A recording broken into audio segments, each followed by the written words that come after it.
More classified documents are found at Joe Biden's house by his lawyers. Democrats struggle to respond, and the Miss Universe pageant is now run by a man who believes he is a woman standing up for feminism. I'm Ben Shapiro. This is The Ben Shapiro Show.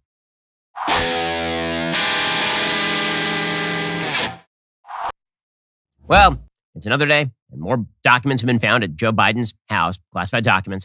And the best excuse for Joe Biden, as always, is he doesn't know where his house is or what a document is.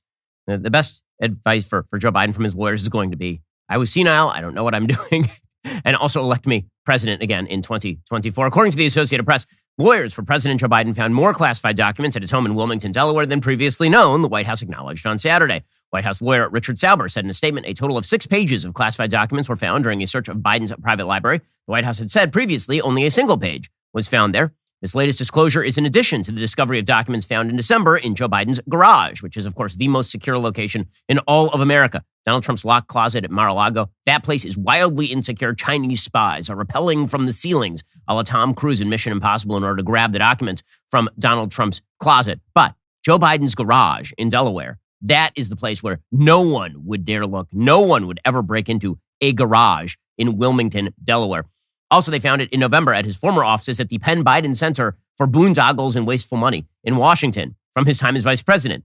Now, as we will also remind you, the vice president does not have the summary power of declassification. The president of the United States basically does. The apparent mishandling of the classified documents and official records from the Obama administration is currently under investigation by a former U.S. Attorney, Robert Hur, who was appointed as a special counsel on Thursday by Attorney General Merrick Garland, who is seeking to avoid as much blame as possible. It won't matter. In the end, it's going to have to be Merrick Garland who decides whether to prosecute Donald Trump or whether to prosecute Joe Biden. The answer is neither of them will be prosecuted because they are part of the special people. If this were you would be prosecuted, but you are not a special people. They are special people, so they will not be prosecuted. Sauber said in a statement on Saturday that Biden's personal lawyers, who did not have security clearances, stopped their search after finding the first page on Wednesday evening. Sauber found the remaining material on Thursday as he was facilitating their retrieval by the Department of Justice. By the way, quick question. How did they know it was classified? The answer is it was marked classified. Right? That is the only way you know to stop looking through the documents. It's not as though they have independent knowledge knowing that documents are classified or not. It means that these things must have been clearly labeled secret or top secret, and then they were just hanging around in Joe Biden's house in Delaware or in his garage next to his throwback Corvette. The lawyer, Richard Sauber, said, while I was transferring it to the DOJ officials who accompanied, 5 additional pages with classification markings were discovered among the material for a total of 6 pages. The DOJ officials with me immediately took possession of them. Now, again, why did it take 2 months for the White House to acknowledge that any of this happened? The answer is, of course, they had to get well past the actual election cycle. On Thursday, asked whether Biden could guarantee that additional classified documents would not turn up in a further search, White House Press Secretary Karine Jean-Pierre, the world's most untalented press secretary, told reporters, quote, "You should assume that it's been completed." Yes. And then 2 days later, they had to announce that there were more pages that were actually found at his house. Bob Bauer, the president's personal lawyer, said his legal team has, quote, "attempted to balance the importance of public transparency where appropriate with the established norms and limitations necessary to protect the investigation's integrity." Yes, I'm sure that's what this was all about. I'm sure that despite the fact this was all discovered on November 2nd, the first thing that Joe Biden thought was, how can I protect the transparency of the process and ensure that the process goes forward fully legally? It never occurred to Joe Biden or his lawyers, maybe we'll wait until after this election cycle is over and everybody goes to sleep for Thanksgiving and Christmas. And then when they come back, then we'll tell them about this little snafu. The Associated Press goes out of its way to try and distinguish this from Donald Trump because Donald Trump, of course, was very stubborn about not turning over the documents, whereas Joe Biden turned over the documents forthwith. Yes, but that does not actually change the underlying fact is you are not supposed to have classified documents sitting in your garage in a box, in the same box where you're keeping your old family photos, for example. This raises a bunch of serious problems. One of those problems is that the president's son was apparently living at this home at the time. Now, normally, if the president's son were living at this home during the time, you'd think, okay, well, no biggie, right? I mean, it's just the president's kid. However, Hunter Biden has a rather long and inglorious history of running away to foreign countries while his father was the vice president of the United States or in the post-vice presidency and picking up giant bags of cash from foreign sources who are nefarious at best. Not only that, it now turns out that Hunter Biden listed this particular house as owned by him and also said that he was renting the house at the same time in his tax forms, which raises some pretty serious questions. We'll get to more on all this in just 1 second. First, if one of your goals this year is to do business with companies that don't actually hate your guts, you should take a look at Pure Talk. Pure Talk is the antidote to woke wireless companies. It is proudly veteran-owned, employs a U.S.-based customer service team, and it absolutely refuses to spend money on fake news networks. Not to mention, Pure Talk's service is fantastic. They're one of the largest networks in the country. You get blazing fast data, talk, and text for as low as $30 a month. That's probably half of what you're paying for Verizon, AT&T, or T-Mobile. Switch on over to Pure Talk in as little as 10 minutes while keeping your phone and your phone number. Your first month is guaranteed risk-free. Try it, and if you're not completely happy with the service, you will get your money back. This year, make it a goal to support companies who support you. Go to puretalk.com, enter promo code Shapiro, save 50% off your very first month of coverage. That's puretalk.com, promo code Shapiro. Pure Talk is simply smarter wireless. I made the switch over. I take my business phone calls on a Pure Talk phone, and I'll tell you, Pure Talk, they do a great job. Their coverage is great. They use one of the same tower networks as one of the big guys. Head over to puretalk.com, enter promo code Shapiro, save 50% off your very first month of coverage. That is puretalk.com, promo code Shapiro. Also, I got to tell you, I'm up a lot at night lately. We have a puppy. We have 3 kids, all of whom are under the age of 10. We have another one that is on the way. And that means that when I lie down on my mattress, I better go to sleep, and I better go to sleep right fast. And that is why I rely on my Helix sleep mattress, essentially to keep me energetic and alive at this point. Helix is a premium mattress brand that provides tailored mattresses based on your unique sleep preferences. The Helix lineup includes 14 unique mattresses, including a collection of luxury models, a mattress for big and tall sleepers, even a mattress made just for kids. I've had my Helix mattress for years at this point, and I'll tell you, it is just as good as the day it came in the mail. Nervous about buying a mattress online? You don't have to be, because Helix has a sleep quiz that matches your body type and sleep preferences to the perfect mattress for you. Why would you buy a mattress made for somebody else? I took that Helix quiz. They matched me to a firm but breathable mattress. That's what I need. I tend to heat up at night, and if the mattress is too soft, I get back pain. Head on over to helixsleep.com/Ben. Take their 2-minute sleep quiz. Find the perfect mattress for your body and sleep type. Your mattress will come right to your door, shipped for free. Plus, Helix has a 10-year warranty. You can try it out for 100 nights at risk-free. They'll even pick it up for you if you don't love it, but you will. For a limited time, Helix is offering up to $350 off all mattress orders and 2 free pillows for our listeners. It's their best offer yet. Hurry on over to helixsleep.com/Ben. With Helix, better sleep starts right now. According to Breitbart.com and Miranda Devine over at the New York Post, Hunter Biden recorded monthly rent payments of $49,910 while living at President Joe Biden's residence. On a document titled Background Screening Request, it appears Hunter paid $49,910 in monthly rent for a year while living at Joe Biden's Delaware residence, where the president kept classified documents alongside his Corvette in the garage. Hunter listed his rental tenancy from March 2017 to February 2018, according to the document. The document is signed July of 2018. In 2017, Biden left the White House and stored a large number of classified documents inside that garage and in 2 other locations. The first batch of documents found are alleged to contain information pertaining to both Ukraine and Iran, according to CNN. The document also shows that Hunter checked a box on the form claiming to own Joe Biden's home. It is unknown why Hunter would have paid rent if he owned the home. Now, again, the best possible solution for Joe Biden and Hunter is we are both idiots and we do idiot things because we're idiots. And that's very plausible because welcome to the political world where everyone is a moron. However, if in fact Hunter Biden is not a complete moron, and if he was not high on Parmesan cheese when he filled out these forms, this raises some pretty serious questions. First question, why are you paying rent on a home that you purportedly own? Second question, $50,000 a month in rent? The F? $50,000 a month in rent? That is a lot of money in rent. I mean, like, I think that if you're paying $50,000 a month in rent, you're talking about a home that would presumably be worth tens of millions of dollars. You wouldn't be talking about Joe Biden's home in Wilmington, Delaware. You'd be talking about like a mega mansion if you were talking about $50,000 in rent. I mean, what is the mortgage? If you were paying a $50,000 a month mortgage, what exactly, what is the price on the house? That's crazy. That's nuts. I mean, so this raises some pretty serious questions as to whether he was actually paying to rent the house or whether this is essentially money laundering, right? That would be the other plausible excuse, is that you are paying $50,000 a month to daddy. The house is not worth $50,000 a month. The house is worth $6,000 a month or $10,000 a month, and the rest of it, daddy is just pocketing and you are calling it rent. Because as far as I'm aware, Joe Biden's house in Wilmington, Delaware is not worth tens of millions of dollars. So that is a lot of money. What in the actual what?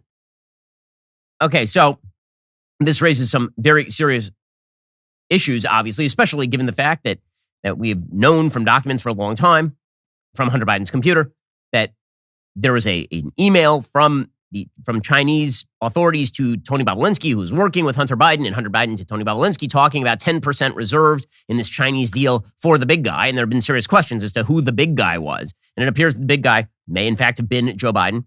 So that looks a lot as though Joe Biden was making a lot of money off of his son's nefarious business activities overseas. It should be noted that Joe Biden's 2017 tax return on Schedule E only listed $19,800 in rents received. And in 2018, Biden listed no rents received at all. This obviously is going to raise some very serious questions about why exactly Hunter Biden was saying that. And that is independent of the fact that you have a bunch of classified documents being kept in the house. So you have this very untrustworthy, scuzzy human being, Hunter Biden.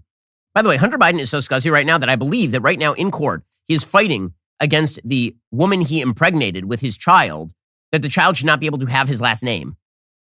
That is a thing that he is doing right now. So he's a real class act, is Hunter Biden, the smartest person that Joe Biden knows. This sort of stuff is going to come back to bite Joe Biden in a very serious way, and the investigations are going to begin. Joe Biden's lawyers have put out a statement.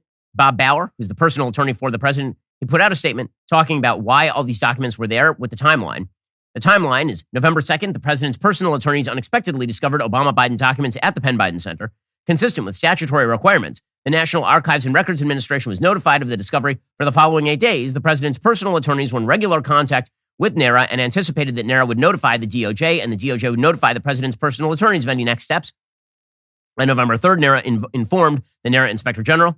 On November 4th, as stated by the Attorney General, the NARA Inspector General informed the DOJ. And on November 9th, like the day after the election, as stated by the Attorney General, DOJ launched an assessment to understand whether documents were mishandled. The timeline here is super suspicious. January 12th is when the president's personal attorneys informed U.S. Attorney Lausch they had found additional material bearing classified markings at the Wilmington residence inside the room adjacent to the... Why did it take 2.5 months for them to actually search the entire residence? Like, what have they been doing this entire time? It's a full-scale disaster area for Joe Biden because not only does it not look transparent, it looks incompetent. Not only does it look incompetent, he's got his weirdo son living at the house at the time, paying $50,000 a month in rent, according to Hunter Biden's own forms. All of this is super suspicious. Meanwhile, the House GOP continues to seek Biden residence visitor logs as the classified document saga continues, according to the Wall Street Journal. House Republicans are seeking 2 years of visitor logs from Biden's Delaware home as part of a push for more details about documents marked classified that were found in Biden's home and at a Washington office he used after his vice presidency. House Oversight Committee Chair James Comer of Kentucky, he said, given the serious national security implications, the White House must provide the Wilmington residence visitor log. Comer also requested documentation of searches Biden aides conducted, including the identity of the aides as well as the date of their searches. The White House declined to comment on whether it would even comply with the request. There are people on the TVs like Andy McCabe, who was thrown out of the FBI for leaking material about his own activities at the FBI to the press, saying that the DOJ should not comply and Biden should not comply with congressional subpoenas. 5 seconds ago, obviously, if it was Donald Trump not complying, then this meant that he had to be held in contempt and maybe jailed. All of this is very, very chaotic for the Democrats right now. According to Politico, the Democrats are basically in a state of chaos over all of this. They don't know what to do. Quote, talk to almost any Dem, and they'll tell you that Biden's classified documents problem is not the same as former President Donald Trump's. Biden volunteered that he had classified documents. He and his team have seemingly cooperated with investigators. But dig a little below the surface, and many of those same Democrats will concede they're getting frustrated with the White House's handling of the situation. They're trying to put lipstick on a pig, one Democrat close to the White House told CBS's Ed O'Keefe. The problem is this week, they got handed 50 pigs and one stick of lipstick. One Democratic official said, why in the world didn't they get the story out earlier, like before the holidays? Why didn't they get the full story out at once instead of drip, drip, drip with each new discovery of documents? Put simply, it was not handled well at all. This could have some implications for 2024. Obviously, Democrats are afraid that it's a huge gift to Donald Trump because if one of the big claims against Trump is that he's so irresponsible, how could he put these documents in just a locked closet over at Mar-a-Lago and we have photos of the documents on the ground placed there by the FBI investigators and it was raided and all the rest of it.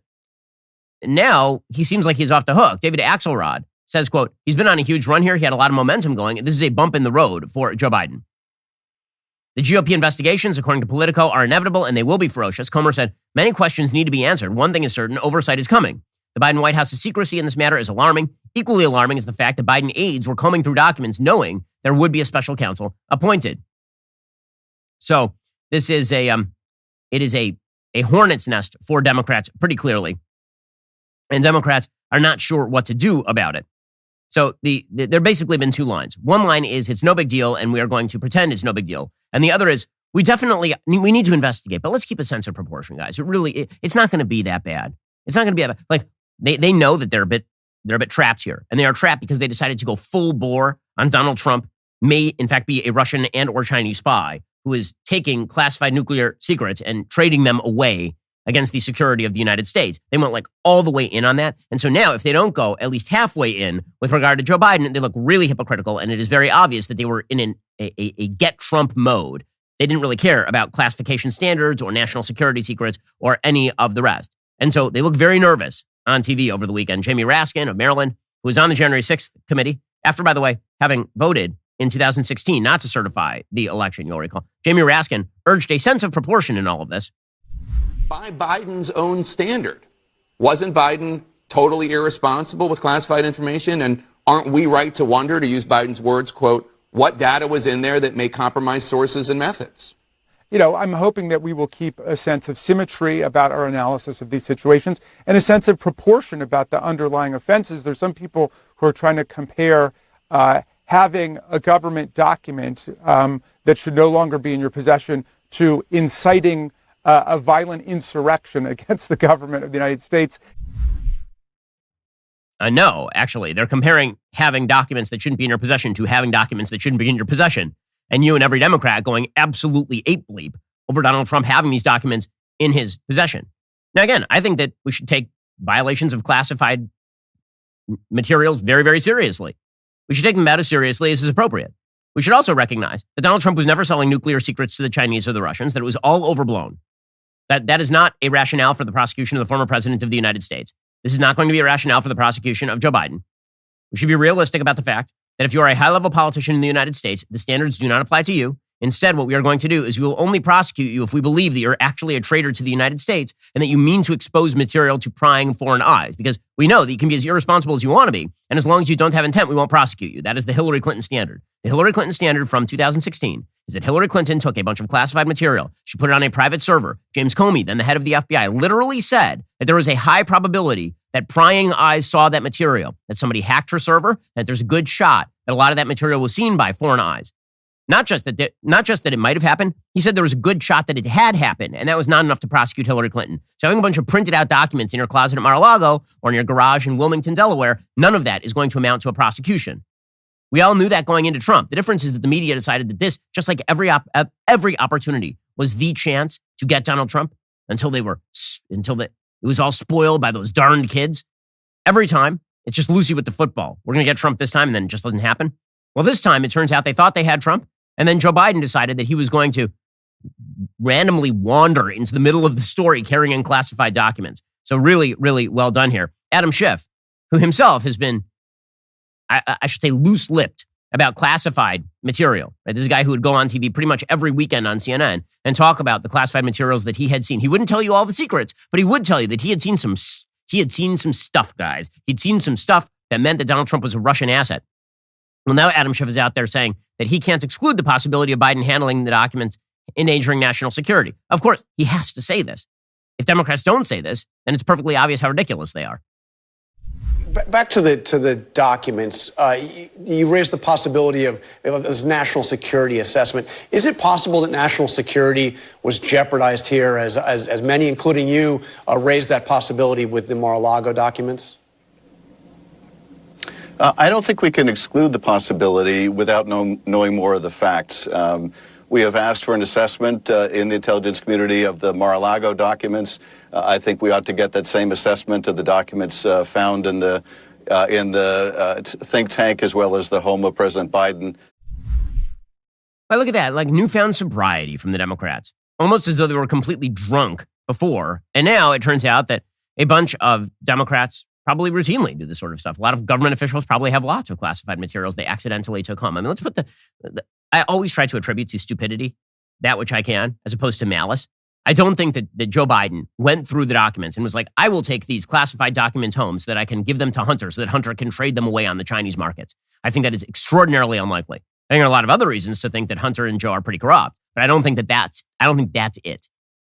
With that said, do I think that Democrats are now forced to treat these situations with the lack of crisis mentality that they actually do deserve? I think now they are. I think they've been sort of rocked back into the world of reality. And then you have idiots like Ilhan Omar, the despicable congresswoman from Minnesota, and she's out there saying this is really about Republican hypocrisy. Oh, is it really? Is it? Is that what this is about? Tell me more. Well, one, I'm glad that there is a special prosecutor that's been appointed to investigate. You are glad that there's a special prosecutor. Tell me why. Because anytime there is a deviance in regards to security protocols, that should be taken serious. It should be investigated.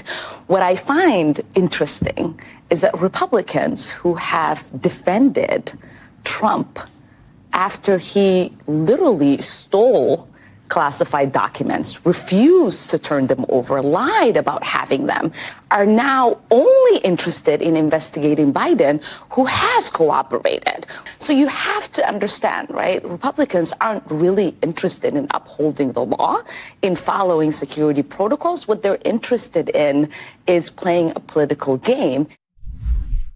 As opposed to Democrats, who are totally not interested in playing political games. They are just deeply concerned about classified national security issues. Right. Sure. And the vocal fry on that lady. Every time she speaks, down here. In any case, the rest of the media have decided that this is in fact the line. They've hit on the line. The line is Republicans are hypocrites.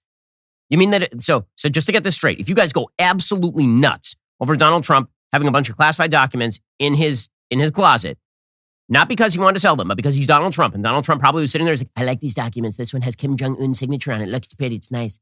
It's like poetry. Slam poetry. Which is really why he was keeping the documents there. And if you said that at the time, like, how dare you not take classified national security seriously? And now they're like, my God, we're not going to take this seriously. Why should we take this seriously? And if you said that classified national security issues should be taken seriously, but like, let's be real, nobody's actually stealing national security documents to disseminate them with the bad guys. If you said that, then this was downplaying it. This is their new line. Their line is, you're now a hypocrite if you point out that Joe Biden did exactly the same thing, because he did exactly the same thing. Okay, so CNN's Jake Tapper, he went after James Comer on this, the Republican congressperson from Kentucky, saying, do you only care about the classified documents when Democrats do the mishandling? The answer is no, but we're going to take it with exactly the same amount of seriousness. Everyone in Washington, D.C. has a double-digit IQ. That's the amount of seriousness with which we should take virtually all of their behavior. So what do you say to viewers who don't understand why President Biden's documents seem like a big priority for you, but President Trump, who took hundreds more documents, did not comply with the subpoena, did not reach out to the National Archives or the Justice Department to say, hey, we found these documents. It's not a priority. Do you only care about classified documents being mishandled when Democrats do the mishandling? Absolutely not. Look, we still don't know what type of documents President Trump had. That's one of the questions we've asked National Archives. Just because Joe Biden's lawyers said they turned over 5 documents doesn't mean they just turned over 5 documents. They could have turned over 500 documents. Okay, so again, the answer to all of this is that everyone should have taken all these investigations with exactly the grain of salt that they deserved. A giant chunk of rock salt should have been taken with all these investigations, because none of this, honestly, is that big a deal. It wasn't that big a deal when Trump did it. It's not that big a deal when Biden does it. We can pretend that it's a big deal until we find out that he's actually trafficking in national security secrets. But what is amazing is where the media really get hot and bothered, where they get very hot and bothered about where the focus goes. We'll get to more on this in just one moment. First, let's talk about something that you haven't changed for a long time. Your underwear. Now, I don't mean the pairs of underwear. I assume that you wash those every so often, but your underwear brand, it's just bad if you're not using Tommy John. Tommy John underwear is the best underwear on planet Earth. It graces this incredible tuchus right this very instant. Your life becomes significantly better in Tommy John underwear. Seriously, name a problem with any other underwear brand, Tommy John has already solved it. Tommy John loungewear, pajamas, underwear, they have dozens of comfort innovations. They use a luxuriously soft fabric with 4-way stretch. Doesn't create lint or fuzz you get with other brands. Tommy John underwear comes with that no wedgie guarantee, thanks to a non-rolling waistband and legs that never ride up. Would have been super helpful for me in high school. With over 18 million pairs sold, people are raving about Tommy John. They don't just have customers, they have fanatics. I am one of them. Every purchase is backed by Tommy John's best pair you'll ever wear, or it's free guarantee. Head on over to TommyJohn.com/Ben right now for 20% off your very first order. That's 20% off at TommyJohn.com/Ben. Again, that's TommyJohn.com/Ben. Go check them out right now for the world's best underwear and loungewear and all the rest. Also, it can be tough to stick to a New Year's resolution. It's mid-January. How many of you have already kind of lost the thread on some of those New Year's resolutions? But there's one that you can take care of today, and then you don't have to worry about it ever again. You can complete your will with Epic Will. Now, nobody likes to talk about their own death or even think about their own death, but here's the thing. It's coming for us all. And the least you can do is make sure that when death comes for you, The government doesn't come for all your assets and just take them away from you and redistribute them as they see fit. For just $119 and in as little as 5 minutes, Epic Will can help you create your last will and testament, living will, even healthcare power of attorney. Their step-by-step online form makes it incredibly easy. All you need to do is fill in the blanks. 50% of Americans don't have a will. Choose today. Be in that smarter half. Go to epicwill.com. Use promo code Shapiro to save 10% on Epic Will's complete will package. That's epicwill.com. Promo code Shapiro. Again, epicwill.com. Use promo code Shapiro. Save 10% on Epic Will's complete will package. That is epicwill.com. Promo code Shapiro. If you're a responsible human being, got to make sure you have a will. Go take care of it today. epicwill.com. Use promo code Shapiro. Save 10%. So Chuck Todd actually got angry yesterday that Republicans are targeting Hunter Biden. Why? Serious question.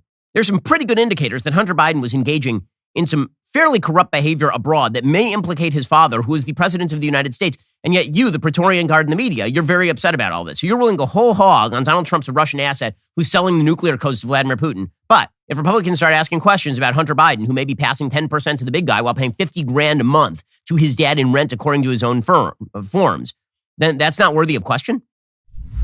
It seems to me if you're concerned about what Hunter Biden did, you should be equally outraged about what Jared Kushner did. I'm concerned about getting the truth. I don't target individuals. You don't? You're targeting Hunter Biden multiple times on this show, Senator. You're targeting an individual. Chuck, Chuck, part of the problem, and this is pretty obvious to anybody watching this, is you don't invite me on to interview me. You invite me on to argue with me. I'm just trying to lay out the facts that certainly Senator Grassley and I uncovered. They were suppressed. They were censored. They interfered in the 2020 election. Conservatives understand that. Unfortunately, liberals in the media don't. Okay, so I do love that Chuck Todd is very upset they would possibly take a look at Hunter Biden. He's going to mention Jared Kushner in the same sentence. Again, there's some pretty significant distinctions right here between Jared Kushner. I guess the accusation with Jared Kushner is that Jared Kushner has taken money for his hedge fund from the Saudis after brokering peace in the Middle East. When did Hunter Biden broker peace in China ever? Or with regard to Ukraine? Like, what connections did he have with any of these places independent of just his father's name? Can anyone name it? In any case, this is always the go-to standby so that you don't actually have to deal with the fact that the Hunter Biden situation actually is very ugly for the president or could get uglier. Meanwhile, it is not a shock that CNN, in a desperate attempt to regain ratings, is now apparently considering hiring a comedian to host one of its primetime shows. According to Semaphore, the news entertainment personality could fill the primetime 9 to 11 p.m. hours with a non-traditional version of news. 5 people familiar with the planning said.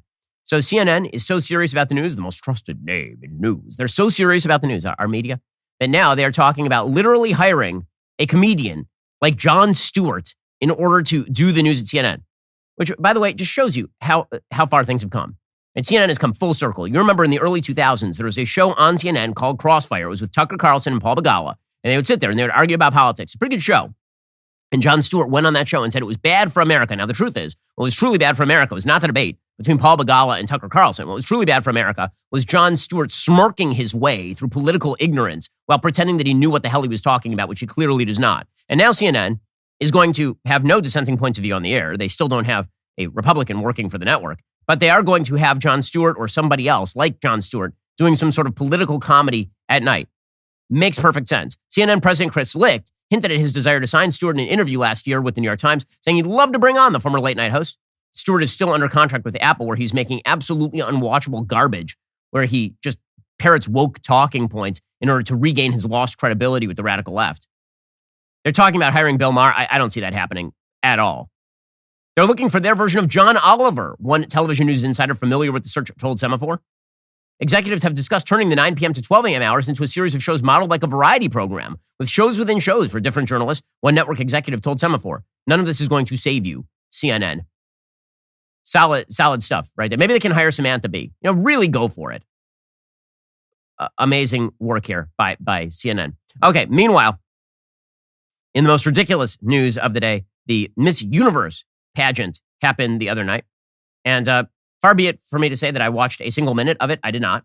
The only minute of it that I watched is what was going around online. What was going around online was a video of Thai, quote, businesswoman and CEO of the JKN Global Group, Anne Jakrajutatib.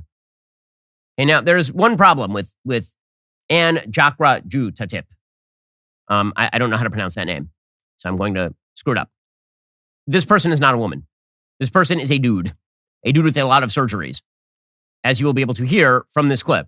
So the owner of Miss Universe bought Miss Universe and now has said that the world's most famous beauty pageant is entering a new era.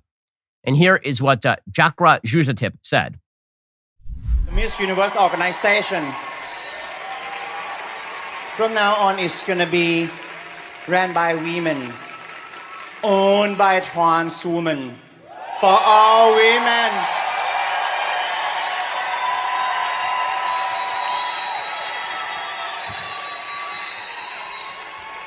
For all women really around the world to celebrate the power of feminism. The power of feminism. It will be owned by a woman, a trans woman. I'm sorry. Has our society become ridiculous enough yet for you? And this is just Hunger Games type stuff. It's absurdity piled on top of absurdity. Jakra Juzatip continued the pageant would stand for, quote, diverse cultures, social inclusion, gender equality, creativity, a force for good, and of course, the beauty of humanity. The beauty of humanity. Quote, I turned pain into power and I turned life lessons into wisdom. So the company which owned Miss Universe was bought out for about $20 million. I love that they call this person a mother of two. This is not a mother. This is a dude. So really exciting stuff.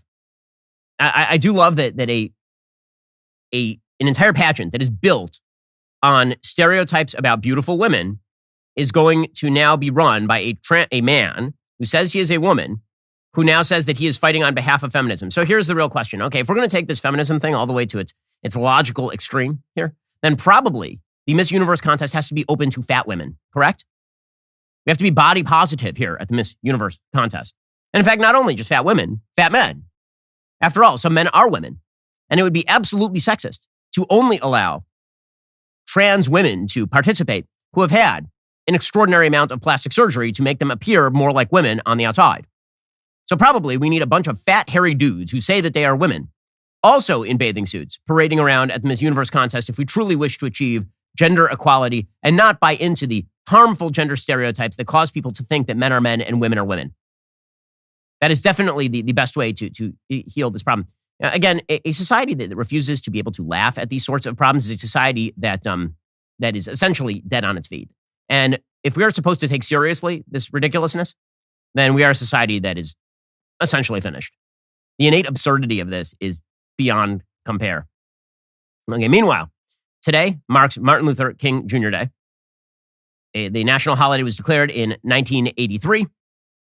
And every time we have Martin Luther King Day these days, we have a broad-scale discussion about Martin Luther King Jr.'s association economically with sort of the communist left, which of course is not why there's a Martin Luther King Jr. Day. There are many people who have been leftist in America, and there's no Eugene Debs Day here in the United States. In any case, the reason that Martin Luther King Jr. Day exists is because, of course, there was an attempt to achieve racial comedy in the aftermath of the 1960s and 1970s. And the idea was that we should pay homage to the idea that we should treat people based on their individual identity rather than on their group identity. We've decided to do away with that, as we'll get to in a moment. Boston did unveil what has to be one of the worst statues I have ever seen in my entire life. It is supposed to be of MLK. It was called The Embrace. And it's supposed to be based on him hugging Coretta Scott King. But whoever is the artist decided instead to make it look as though there are hands that are hugging what looks to be a vermicious knid, I guess, from Charlie and the glass elevator. Or, I mean, that is the clean version of what exactly they're hugging right here from particular angles. It's, modern art is generally garbage. This is super garbage. It is really bad. Like, they decided to essentially make the statue, for those who can't see it, they decided to make this particular monument headless. So Martin Luther King Jr. has no head. Coretta Scott King has no head. You just see arms that are kind of hugging each other, but you can't tell that they're arms from most of the angles. Here is what it looks like. When this was revealed, by the way, just the kind of gasp by the crowd, like, what in the world? So instead you have this giant, hideous monument in the center of Boston now. So that's exciting. Here's what it looked like. The Embrace unveiled on Boston Common today, the statue honoring the life and legacy of Martin Luther King Jr. and his wife, Coretta Scott. Can you pause that for a second? What the F is that? What in the world is that? So from one angle, you can actually see that it is arms. But from the first angle, it does not look like arms. From the first angle, it looks like Bizarro World garbage. What is happening right now? So obviously, the modern artists decided that they were going to have a message, and the message was that you're going to go inside of it, and you're going to walk around it, you're going to look up to the sky. How about statues that look like things, guys? How about that? Is it too much to ask? Like, I'm fine with a statue of Martin Luther King. It's a beautiful one over in Washington, D.C.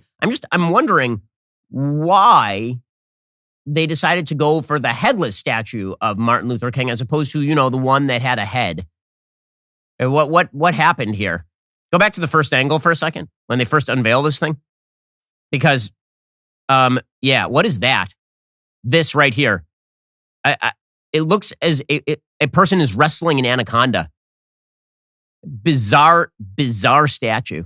Super weird. By the way, it is worth noting with regard to statues that it'll be about 20 years until the statue comes down. And the reason it will end up coming down is because it will turn out that they will do more review into Martin Luther King's personal life, which was really, really dicey in terms of his treatment of women. And then there will be questions asked about whether there should be statues to Martin Luther King Jr. I mean, that is the standard, is it not? Well, in any case, every Martin Luther King Jr. Day, there is an attempt to basically suggest that Americans must accept the entirety of Martin Luther King's agenda in order to achieve what Martin Luther King Jr. wanted for America. Now, listen, just because we have a holiday celebrating the aspect of Martin Luther King Jr.'s legacy that we all agree with does not mean that we agree with the entirety of his legacy. This happens to be true with literally every monument, literally every day of the year. There are many things about George Washington's policy agenda that you and I might not agree with. He was, in fact, a slaveholder. However, his life is worth celebrating because of the things that we do agree with and we think are great and glorious. The same thing is true with regard to Martin Luther King Jr. But you have an entire commentariat that is dedicated to the proposition that if you celebrate Martin Luther King Jr. Day, then this must mean that you embrace everything Martin Luther King Jr. ever did or said. We'll get to that in just one moment. Alrighty, folks. Well, today is the anniversary of one of the greatest moments in DailyWire history. After months of leading the legal battle against the federal government and a national do not comply campaign, the Supreme Court blocked the Biden administration's outrageous vax mandate. To celebrate, Jeremy's Razors is offering a giant discount right now, 40% off on all Razor subscriptions. Why? Well, I'm glad you asked. 1 year ago today, Joe Biden tried to force the vax on just about everyone. Here's what Jeremy, co-CEO of the Daily Wire, had to say about that.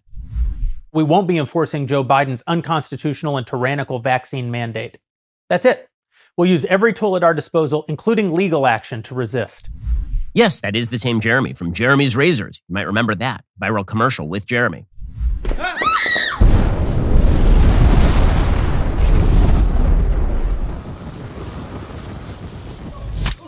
You see any other CEOs out there publicly suing government on your behalf? Nope, just Jeremy. And the best part about it is we actually won.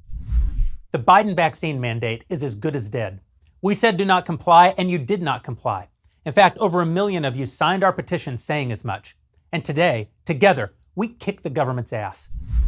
So, are you going to keep buying from those other guys or from the guy who sued the government on your behalf and won? And for all the ladies out there, give your man something else to smile about. Every time he picks up a Jeremy's Razor, he'll remember just how much you care. Trust me, if he listens to this show too, he'll appreciate you even more. We'll make it even easier for you. Switch now. Get 40% off on your Razor subscriptions at jeremy'srazors.com. Okay, so every Martin Luther King Jr. Day, we get a bevy of think pieces in left-wing media talking about in order to live up to the legacy of Martin Luther King Jr., we basically have to engage in a woke Bernie Sanders redistributionist agenda. So today's example comes courtesy of Esau McCauley, writing for the New York Times, the kind of revolution that Martin Luther King Jr. envisioned. Quote, in 1968, 4 days before he was shot on the balcony of the Lorraine Motel in Memphis, the Reverend Dr. Martin Luther King Jr. delivered his last Sunday sermon at the Washington National Cathedral in Washington, D.C. It was entitled Remaining Awake Through a Great Revolution, and although King doesn't say the word woke, he uses the concept as it was understood by many black folks then, well before the term was co-opted by the political right to refer to any left-leaning policy it wanted to condemn.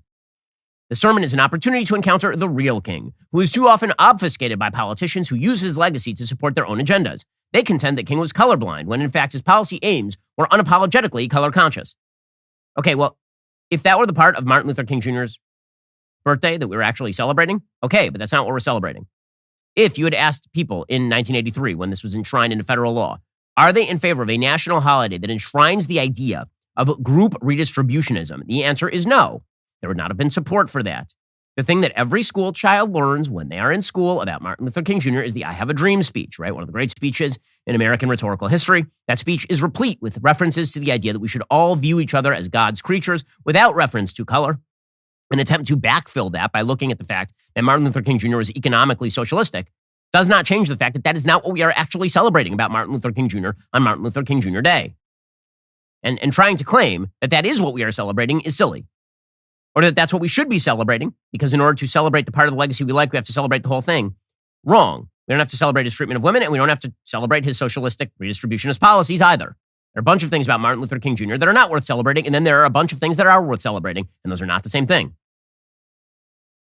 However, again, the idea here is that if you really, really want the Martin Luther King Jr. revolution, what you need is a compelling case for reparations based on the debt this country owes its black citizens. By the way, even if you were going to make this case in 1968, like directly in the aftermath of Jim Crow, it's very difficult to make that case in 2023. You're talking about half a century later. But, says this columnist for King, waking up is not simply understanding that racism is bad. It is acknowledging that racism created generational wealth for white Americans and robbed black Americans of the same economic boost.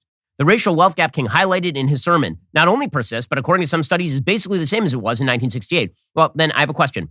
The United States has undertaken spending of tens of trillions of dollars in social redistributionist schemes, ranging from food stamps to welfare to government-subsidized housing to government-subsidized college admissions policy that is racially discriminatory in nature. And the wealth gap remains. Why is it that wealth gap remains when it has closed for virtually every other minority in the United States? The answer certainly has to do some with history, but a lot of it has to do with the fact that you have a 75% out-of-wedlock birth rate in the black community. You have dramatic educational underperformance in the black community. Now, you can go back to the original sin here, and you can blame it on the original sin. And that's all well and good. But the decisions that are going to change the trajectory of the wealth gap in the United States are decisions that are made today, not by governments who sign checks. They're decisions made on an individual level to be responsible and to help make life better for your children. That is the story of how groups, generally speaking, rise in the United States. Members, individual members of the groups, not as groups, individual members of the groups make good decisions. And when they make good financial and personal decisions, the wealth in their family increases. And when the wealth in their family increases, it increases intergenerationally. This is how you cure the problem. I will agree with you about the problem with the evils of Jim Crow and slavery. Of course. And I'll agree with you that that obviously puts some groups behind the eight ball to start with in 1965.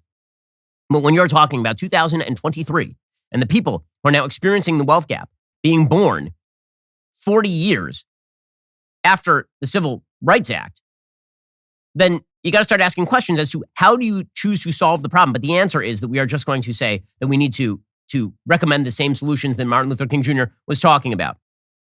Which is why you have another column in the Washington Post today by Perry Bacon Jr. saying the racial reckoning led to lots of talk but little real change. And he points out many American leaders and institutions will honor the legacy of the Reverend Martin Luther King Jr. on Monday and pledge to work toward his goals, but they also most certainly won't sound as committed to black causes as they did in the weeks immediately following Floyd's murder by Minneapolis police. Well, right. I mean, that's because in the aftermath of George Floyd's killing by Derek Chauvin, essentially you had a bunch of woke virtue signaling. People didn't look at the original situation of the case and say there is no evidence of actual racial bias in this particular case. There's a lot of evidence, in fact, that George Floyd was high as a kite. You can make the case. And the case apparently was made to the satisfaction of the jury, if not to my own satisfaction in court, that Derek Chauvin was responsible for his death. Again, I think the evidence there is really, really sketchy, but okay. But nobody even alleged that that was the result of racism, that Derek Chauvin was a racist who decided to kill a black man that day. And yet it didn't matter. The entire country decided they were going to virtue signal on this basis. And then when it came down to actual policy, they didn't actually do anything. Why? Because it turns out the vast majority of Americans don't agree with racially redistributionist policy. And so I understand why there are people like Perry Bacon Jr. who are mad that America virtue signaled and then didn't do the stuff that they wanted. I get it. They feel fibbed to, because they were fibbed to, mainly by a bunch of left-wing media types who decided that they were going to pay lip service to the Black Lives Matter cause without actually embracing the Black Lives Matter agenda. And so this is why we're going to get these pieces every single day. And by the way, the policies that are being advocated are bad. The policies that are being advocated by Black Lives Matter, the policies that were advocated by Martin Luther King in 1968, even if they were temporarily justifiable, would have been bad in the short, medium, and long term. And yet those policies are still being advocated today. So, for example, you have the New York Times today arguing in favor of affirmative action. Affirmative action has been one of the giantest fails in American political history. As mentioned, the wealth gap in the United States has not been alleviated. The notion that affirmative action, which was necessary in order to leverage black students who were underperforming on standardized tests into top-level universities, that this would heal the income and wealth gap in the United States was a lie. It is not true. It creates misalignment. It creates higher dropout rates. It means that people who actually didn't need affirmative action in order to get into their schools are looked at askance wrongly. And yet you have the New York Times lamenting the possibility that affirmative action might fall. Of course, affirmative action should fall. The answer to racial discrimination is to stop racially discriminating. The answer to racial discrimination is not to then reverse the racial discrimination, obviously. And yet the New York Times is preemptively lamenting the loss of affirmative action. Quote, in 1964, hoping to erase its image as a privileged cloister for white rich families, Wesleyan University contacted 400 black high school students from around the country to persuade them to apply. The outreach led to the enrollment of what became known as Wesleyan's Vanguard class, 1 Latino and 13 black students, which helped establish the university's commitment to diversity. Nearly 60 years later, such recruitment practices face an existential threat.